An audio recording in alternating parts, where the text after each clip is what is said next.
Segment Shalosh, Nikud Shtaim, Nikud Beit. V'yona, mahu oseh. V'yona, mahu oseh. Through this activity, you'll have an opportunity to build your skill as a reporter of live events as they are unfolding. Please read over these first couple 3 paragraphs to get a sense of how this activity will operate. Notice especially the last sentence indicating that you'll be using participles in order to express this live action, present tense reporting. Here are some examples showing how you can make present tense statements employing participles. Yonah holech. Yonah holech. This means Jonah is walking. It's something he's doing right now. What if instead it's Sarah who's walking? Then you would say Sarah holechet. Sarah holechet. Notice that the shoresh would be the same underlying both of these verbs, both participles, but the one takes on a masculine singular form, holech, while the other takes on a feminine singular form, holechet, in order to be in agreement with the respective subjects. Let's change to a different verb, davar, and we will happen to be using the PL stem of this, but don't let that worry you. Just learn it as you have it before you. To say that the king is speaking right now, we would say Hamelech medaber. Hamelech medaber. But if instead it's the queen who is speaking, notice how the verb, the participle, will shift to accommodate a feminine singular subject. Hamalka medaberet. Hamalka medaberet. Some of you may find this recalling a sound pattern that you've heard before, the difference between mevakesh and mevakeshet. So, medaber and medaberet. If that's a connection you're making, you're absolutely correct. What you've been using already in distinguishing mevakesh and mevakeshet is the difference between a masculine singular participle and a feminine singular participle. So you've been using these already. Now we'll have a sense of their formal explanation. The way participles function in the Hebrew language will remind you of the way adjectives function in Hebrew. What we have in mind by pointing that out is this. You'll recall that adjectives must agree with the noun they modify in their gender, masculine noun, and masculine form of the adjective. Also, they must agree in number, a singular noun, a singular form of the adjective. Those will be the features that you'll need to keep in mind when selecting the appropriate participle as well. Look at the noun and then choose the proper gender and proper number of the participle. Before moving on to look at some verbs that you can use in your report, please notice this footnote. To this point, we've been introducing participles to express present tense, something going on right now. As you can see from the examples taken from the Bible listed in this footnote, participles do indeed serve to express present tense. However, this is not their only function.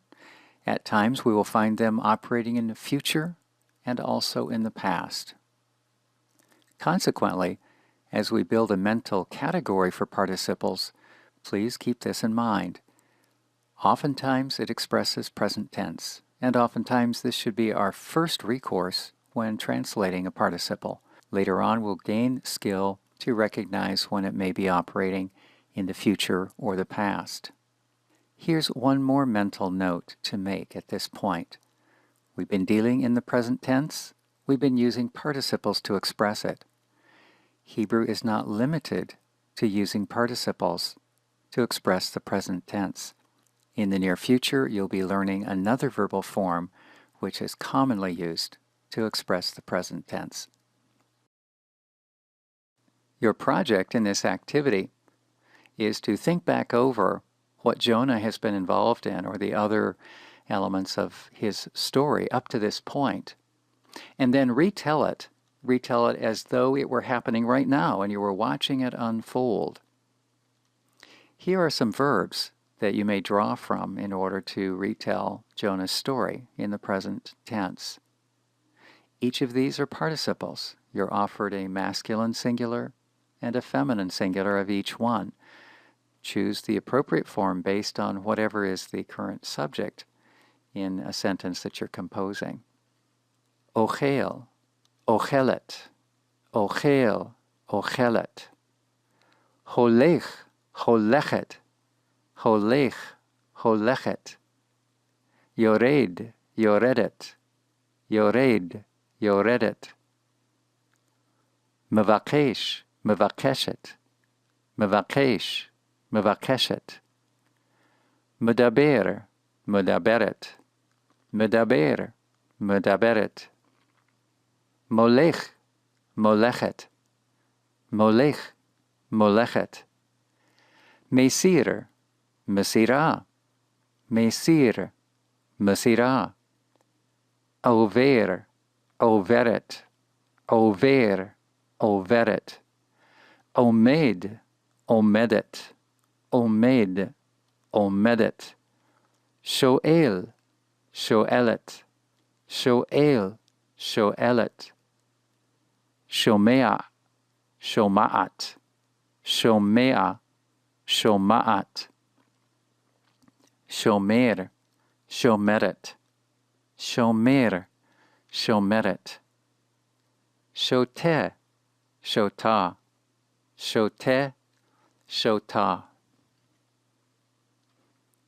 A word of caution may be in order. Sometimes when approaching an assignment like this, a student will recall other verb forms learned to this point.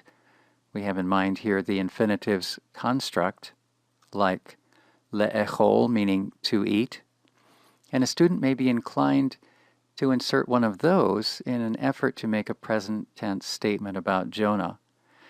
Please resist that temptation because using an infinitive is not the way Hebrew makes a present tense statement. Instead, you'll need to confine yourself to the participles that you find right here. Perhaps it would be helpful to offer 2 illustrations. Here's how an infinitive should be used. Let's stay with that verb le'echol. It's an infinitive construct meaning to eat. If I wish to say, I like to eat, then it takes this form. Ani chafetz, and now notice the infinitive, le'echol. Ani chafetz le'echol. I like to eat. In contrast, if you wish to say, I am eating, as if someone asked you, what are you doing? Perhaps you're on the telephone. What are you doing? Well, right now, I am eating. For this, you could not use the infinitive, but rather would need to use the participle, ani ochel. I am eating. Even if you were to use wooden English, you could see that the infinitive wouldn't work here. We do not say I am to eat. That would be the problem with saying ani le'echol. That makes no sense in either Hebrew or in English. Once again, if we wish to say I delight or I like eating, then we say ani chafetz le'echol. Ani chafetz le'echol. If we wish to say I am eating, ani ochel. Ani ochel.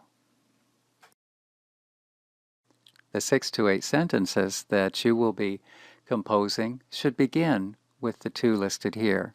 Aleph, Yonah holech, Yonah holech. Bet, Elohim medaber el Yonah, Elohim medaber el Yonah.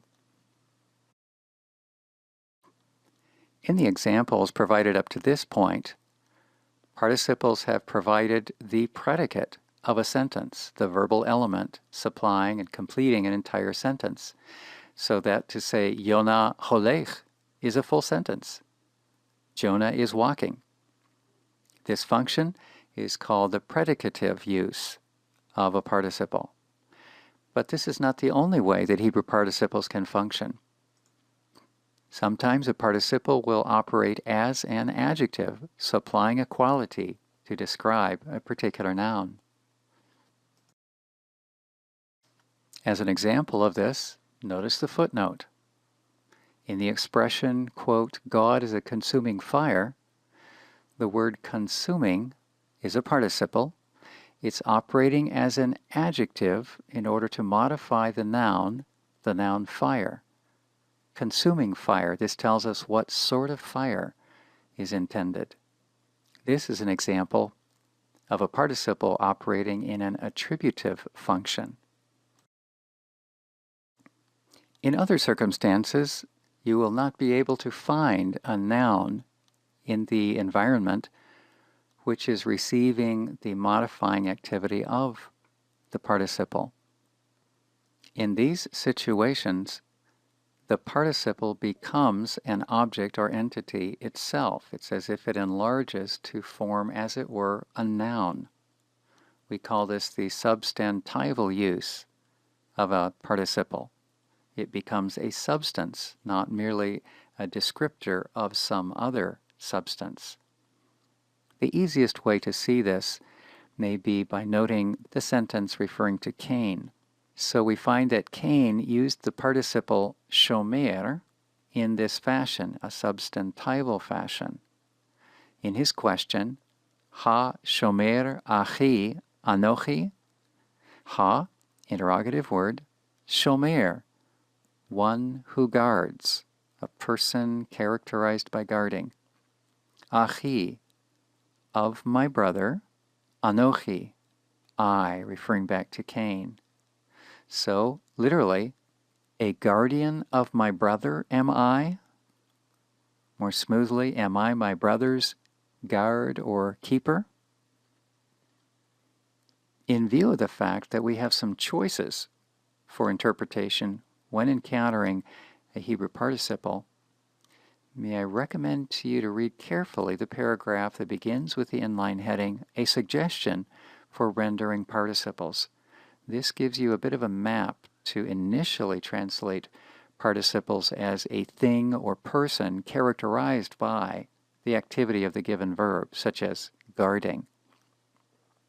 From that point, you can proceed to refine your translation as the context may dictate. Finally, please read these closing paragraphs that begin with the heading, A Spelling Note on Participles. In these paragraphs, you'll learn that sometimes participles are spelled a little more fully and sometimes in a little bit abbreviated form. The difference is not large. It will not be difficult for you to embrace both spellings and recognize them as participles. The fuller or more complete spelling is known as the plain A spelling. The more abbreviated spelling is known as the defective spelling. There is no difference in meaning arising from the difference in spelling.